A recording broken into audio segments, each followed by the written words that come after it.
29 matches, 25 wins, 4 draw, no loss, and 5 matches in hand before the season end.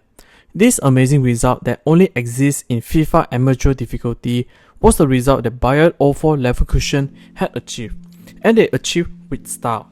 As last season Bayer 04 were at relegation zone, but with the hiring of the former Real Madrid, Bayern and Liverpool Spaniard legend Xabi Alonso, Leverkusen had a whole new turnaround, going from the bottom 3 to Europe League candidate. Proof Xabi is not just magnificent as a player, but also highly rated as a manager.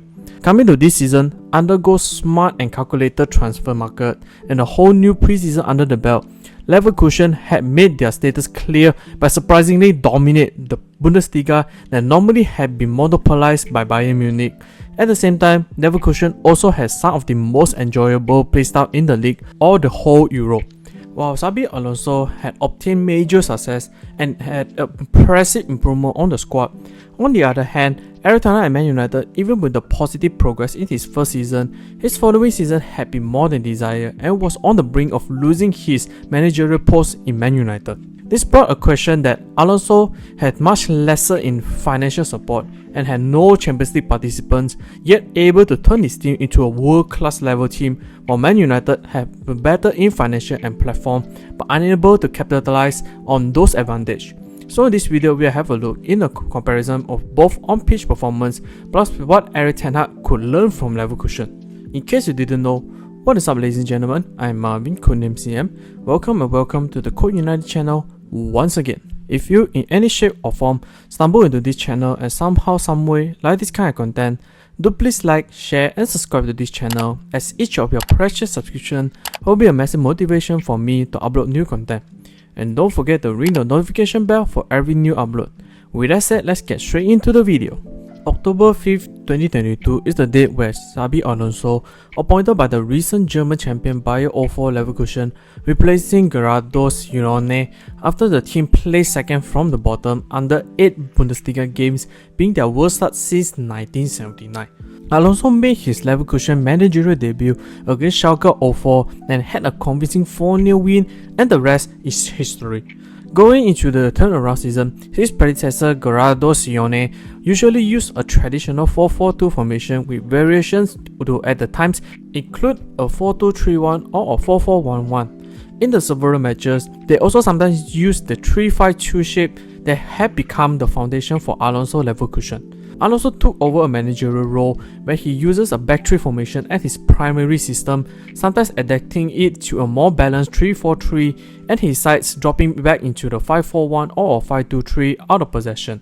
However, the most important thing has not been the change of formation, but rather the way the players interpret the system. In possession, in a 3-4-3 formation, with Tapsoba, Ta and Odilon act as the back 3 formation, while Frimpong and Hinchape as the both wingback stay up high and wide, sometimes act as the wingers, while the tough tackler Andrich and the playmaker Dimabe will start as a double pivot, sometimes will incorporate of Palacio, while the front three will be Audi and Moussa Diaby and the young talented Florian Wirtz as a false 9. When having possession, Leverkusen will attempt to play from the back, with Tobias will be contribute to passing the ball and build out the ball into the midfield. While Leverkusen often likes to pack one side of the pitch, or both left or right side, while opens up the middle of the pitch for a better build up. As both wingers Diaby and Audi will not stay wide into the pitch, will normally tuck centrally, form more of a box midfielder in the central, and at the same time while they tuck inside, they will automatically drag a defender, leaving up a massive space in behind, allowing Hinjape and Frimpong to run down the byline and have massive space to operate, especially Jeremiah Frimpong. The Dutchman, prior from joining from Xabi Alonso, will often play as a winger, sometimes as a number 10 with little success. But with the joining of Alonso, he eventually secured his spot as a right wing back, utilized his amazing pace and ball carrying duty, and also offensive prowess at the final third, and also will contain the stamina to run up and down of the pitch. At the same time, on his right side, his partner in crime Moussa Diaby also as one of the main beneficial from the Alonso system. as a Frenchman having the most attacking freedom to roam around the final third despite having start on the right. As both Frimpong and Diaby partnership on the right have been devastating, we have Diaby precise through ball and playmaking for Frimpong to racing to deliver crosses and scoring for himself. And thanks to their partnership, both Frimpong and Diaby ranked in top 2 in their goal assist ratio and also goal assist number for Leverkusen in the 22-23 season. While on the middle of the pitch, although Patrick Schick, a true striker for Leverkusen, Xabi Alonso usually likes to test out multiple players on the middle of the final third or in the middle of the attacking focal point, but most of the time we'll be using Florian Wirtz acting more as a false 9 rather than a true striker, as the German often floats between line, dragging opposition position and to allow various powerful runners like Diaby, Audi or even Frimpong to exploit on the defensive spaces. As since he returned from the injury in January, there are only Randall Kolomuani and has more goal contribution among the Bundesliga players across all competitions than Wirtz, but only Jonas Hoffmann has created more chance than the 19-year-old. While on the defensive side, usually Alonso likes to mix of high intensity press and also combining with mid-ball dropping based on the position of the play. If opponent attempt to play out from the back, well, Alonso and their Leverkusen team normally will engage in a more high intensity press, with the wingbacks will often push up high to connecting the press. Hence, the opponent do not have available space or even the players to exploit. Well, if they fail to win the ball back, normally Leverkusen will then retreat their players back into, especially the wingbacks, into a compact and more of the narrow, to form more of a back 5, while also to eliminate available space for the opponent to exploit, especially on the middle. But Leverkusen also like to aggressively compress the opponent into a sideline, because due to the fact the sideline was a better defender for even as a players, but also to really eliminate or lower the options for the players to build up for a significant offensive pattern. Well, in this season, with the departure of their top scorer Diaby to Aston Villa fee of 55 million, joined by several key players like Karim Demirbay to Galatasaray, Leverkusen managed to pull in some high-value players such as striker Victor Boniface, a former Arsenal captain Granit Xhaka, and Jonas Hoffmann, Alex Grimaldo, just to name a few. Although with Diaby departure, the result of Leverkusen seems to go up another level, continuing on a similar formation of 3-4-3, but had a slight alteration as both wingers were tucked in even more centrally for more of a 3-4-2-1, where Grimaldo will start as a left wing back, Hoffmann will take over the Diaby's place, and Boniface be the lone striker, while Wirtz move to a more of a left wing spot, and Granit Xhaka will replacing Demirbay. While in possession, a similar conception playing out from the back, but with different style of play, as Grimaldo, being the most crucial player in the Alonso system, see himself going from a highly lauded left back or left wing back into a potential world-class left wing back. Instead of staying wide and high, Grimaldo will drop into a left back spot for more of a back 4 formation, helping with the build-up, and also with tasked to carrying the ball up front. This led to Leverkusen with Grimaldo starting often with their play focused on a slight left-hand side heavy, combining with Wirtz form a deadly possession combo. While in the midfield also see some of the alteration, particularly with Granit Xhaka. The former Switzerland national team captain during his Arsenal days plays more upfront as the box-to-box midfielder, but in Germany he plays much deeper, sometimes even act as a temporary centre-back at times, play as a more of a deep line playmaker or a regista, where his task is to receive the ball from the defensive line and act as the conductor, pulling the string between the midfield and the defense or even as the offense.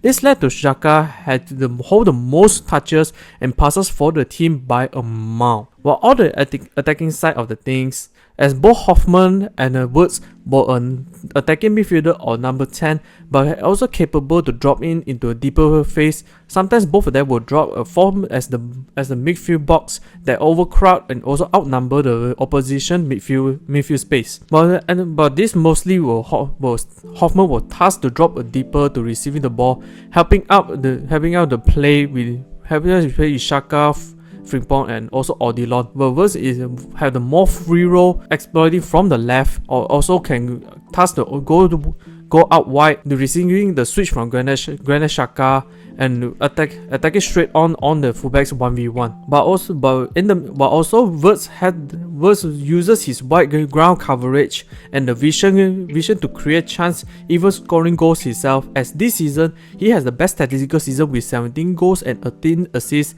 cemented himself as one of the best young player. Besides his hat-trick to seal Leverkusen title, is just adding icing to the cake. While with Wirtz and Hoffman both tucked in centrally, allowed Grimaldo and Frimpong, both wingbacks, to bomb more higher into the pitch and created some sort of a 5v4 or even 5v3 situation at the final third. Especially with Grimaldo, had been the most dangerous player up front with his wicked left foot crossing and also be the team's free kick specialist.